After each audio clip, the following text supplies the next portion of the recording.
cette décision de justice qui a surpris vraiment énormément de monde, et au premier chef la Commission européenne et le Conseil européen. Tout le monde a été surpris par cette décision, mais aussi ça a surpris des membres de la Cour de justice.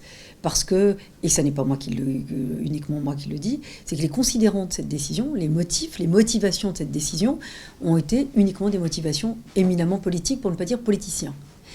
Ça, c'est la première chose. La deuxième chose, c'est bien la première fois qu'une entité qui n'a pas d'intérêt à agir, qui n'a pas de personnalité juridique, qui n'est pas reconnue au niveau international, s'auto-qualifie pour mener une procédure judiciaire à l'encontre du Maroc. Donc le sujet, c'est pas trop l'annulation de l'accord. À la limite, un accord annulé, vous le reprenez. Vous pouvez le modifier. Vous pouvez même l'améliorer, profitant effectivement d'un accord, de l'annulation d'un accord. Le sujet, il est que comment une cour de justice, par définition, qui applique la loi et le droit,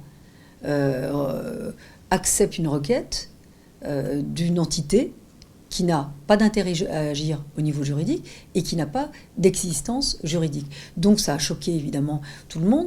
Et je peux vous dire qu'hier, puisque j'ai pu avoir les informations quasi en direct à l'issue des plaidoiries, puisque l'affaire a été plaidée hier, ce qu'on appelle le jurisconsulte, qui est en fait le directeur juridique du Conseil, de l'organe du Conseil européen. Je vous invite, c'est très intéressant, à récupérer sa plaidoirie. Elle a été, et d'ailleurs, il s'appelle Hubert Le Gall, j'en profite pour le citer, jamais il ne plaide, il ne va pas lui-même. C'est assez rare, pour ne pas dire exceptionnel, pour ne pas dire presque que c'est la première fois. Je peux vous dire qu'il a été excellent. Et pourtant, c'est pas un politique, il applique le droit. Il est là pour appliquer le droit. Et il a donné les arguments qui étaient uniquement des arguments de droit, et en disant, subsidiairement, nous pouvons parler de l'accord, mais à titre principal, il s'agit effectivement de cette reconnaissance d'une qualité à une entité qui n'a d'ailleurs pas de qualité du tout. Et donc, ça s'est beaucoup porté sur la recevabilité de la requête, mais aussi sur la recevabilité de l'entité qui a introduit la requête. Et d'ailleurs, Hubert Le Gall, alors que c'est un juriste éminent, reconnu, l'essentiel de sa plaidoirie a porté sur la politisation et la politique, enfin cette décision juridique, qui n'était pas une décision juridique, qui était une décision politique. Et franchement, j'ai été, je ne vais pas dire surprise, mais tout y était dans cette plaidoirie. Et donc, aujourd'hui, j'espère que la Cour de justice reviendra à l'application du droit, et notamment du droit international.